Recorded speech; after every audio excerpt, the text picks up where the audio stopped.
আগের দিন যে চাদরটা এনেছিলাম সেটি তো আপনারা দেখলেনই, কিন্তু সেটি কিন্তু আমার একেবারেই পছন্দ ছিল না, কারণ এই অফ হোয়াইটটার কালার আমার অনেক বেশি ভালো লাগে। আর এটা যখনই আমি শুনি দোকানে এনেছে, তখন আমি কিন্তু সাথে সাথে চলে যাই সপরিবার সহ।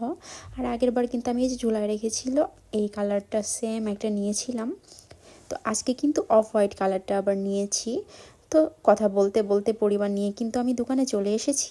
আর আসার পরে দেখি যে দুটো মহিলা গজ কাপড় নিতেছে। আসলে এই দোকানটা ছোট হলেও কিন্তু প্রচুর বেচাকেনা। আসলে আপনি বাইরের কালেকশনগুলো দেখে বুঝতে পারবেন না যে ভিতরে কত সুন্দর সুন্দর কালেকশন আছে।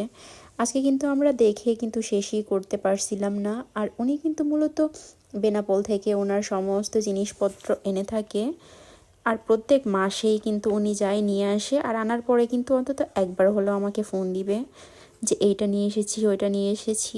যেহেতু আমি সব সময় ওনার কাছ থেকে টুকিটাকি কিছু নিয়ে থাকি, কিন্তু আজকে আমরা